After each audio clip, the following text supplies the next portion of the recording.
दोस्तों, गोवा में अवैध बार और रेस्टोरेंट के मामले को लेकर माननीय केंद्रीय मंत्री स्मृति जी पर जिस तरह से आरोप लगाया जा रहा है उससे आप सब वाकिफ हैं। मुझे लग रहा है कि इस मामले में उन्होंने थोड़ा बहुत दाएं बाएं जरूर हुआ होगा, लेकिन वो तो अपने शाहरुख खान भाई ने बहुत पहले कह दिया था, बड़े बड़े शहरों में छोटी छोटी बातें हुआ करती हैं।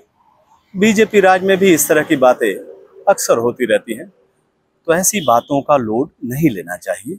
वैसे भी अपनी स्मृति जी माननीय केंद्रीय मंत्री हैं, बीजेपी के चरित्रवान चाल चेहरे और संस्कारी चरित्र की प्रतिमूर्ति हैं, लिहाजा उन्हें तो कायदे कानून की तरफ से कुछ एक्स्ट्रा छूट मिलना ही चाहिए।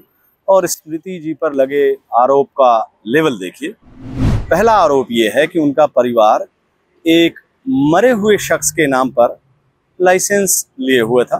दावा किया जा रहा है कि जो शख्स मई 2021 में स्वर्गवासी हो गया था, उसके नाम पर जून 2022 में लाइसेंस इशू हो गया। वैसा देखा जाए तो कितनी छोटा बात है ये, आरोप कितना छोटा है। इंसान ही तो मरा है, उसका नाम तो जिंदा है, उसका नाम पता ठिकाना तो सरकारी कागजों में दर्ज है। वैसे भी हमारी मान्यता है कि केवल इंसानी शरीर ही नश्वर होता है, आत्मा चिर अक्षुण होता है। हो सकता है मृत व्यक्ति के नाम पर लाइसेंस बनवाते समय स्मृति जी का परिवार इसी दर्शन से प्रभावित हुआ हो।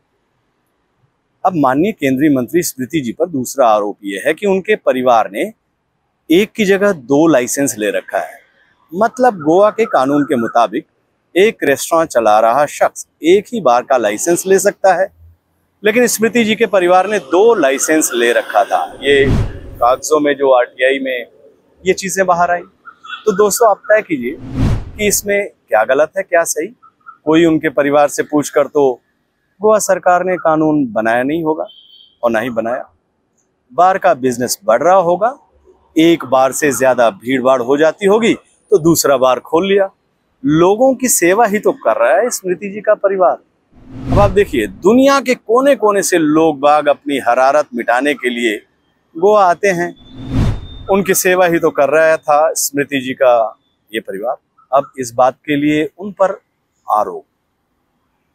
अब उनके रेस्टोरेंट के लाइसेंस को लेकर भी आरोप लग रहा है कि उसमें भी इलीगलिटी है, फर्जीवाड़ा किया गया है। बिना लाइसेंस के रेस्टोरेंट चलाया जा रहा था और जो जमीन है वो भी अवैध निर्माण है। भाई, इस तरह के आरोप लगाने से पहले नियत देखिए स्मृति जी के परिवार का।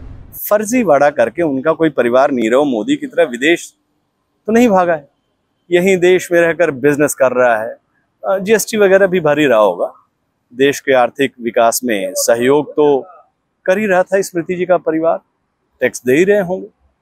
स्मृति जी पर एक और आरोप, अगला आरोप, कि उन्होंने अपने पद और कद का दुरुपयोग करते हुए अपने परिवार को गलत तरीके से फायदा पहुंचाया है। ये आरटीआई में आया और वहां के लोग जो पिटीशन डाले उन्होंने कहा, अखबार भी बोलते हैं।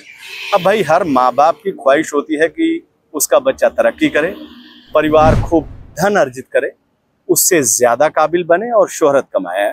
अब अगर इस काम में स्मृति जी ने अपने कद और पद का थोड़ा इस्तेमाल कर ही लिया तो ये जांच का विषय है, देखा जाएगा। वैसे भी हमारे देश के प्रधानमंत्री मोदी जी कहते हैं सबका साथ सबका विकास, तो कायदे से स्मृति जी के साथ साथ उनके परिवार का भी तो विकास होना ही चाहिए। होना चाहिए कि नहीं मित्रों, बोलो।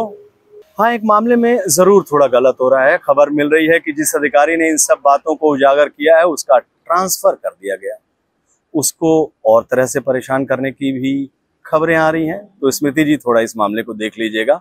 नादान अधिकारी होगा वो। अभी उस अधिकारी को आप लोगों के वर्क कल्चर की जानकारी नहीं होगी, होती तो पक्का वो इस तरह की गलती भी नहीं करता। पहले तो आपके परिवार के कारोबार के पास भटकता ही नहीं, और दूसरा किसी और को भी भटकने की इजाजत नहीं देता। वो अपनी पूरी ऊर्जा और काबिलियत विपक्षी नेताओं के खिलाफ लगाता।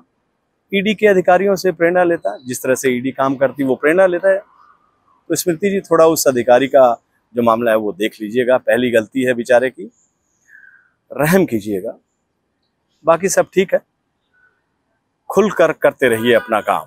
और जो आरोप हैं, जो आलोचनाएं हैं, उसकी परवाह तो कहाँ आप करती हैं, और उसकी परवाह करने की भी जरूरत नहीं है। और इस मुद्दे पर इमोशनल होने की जरूरत ही नहीं है। देश को रुलाएगा क्या? वैसे भी देश पहले से महंगाई और बेरोजगारी से रो रहा है। बाकी आप खुद समझदार हैं। नमस्कार।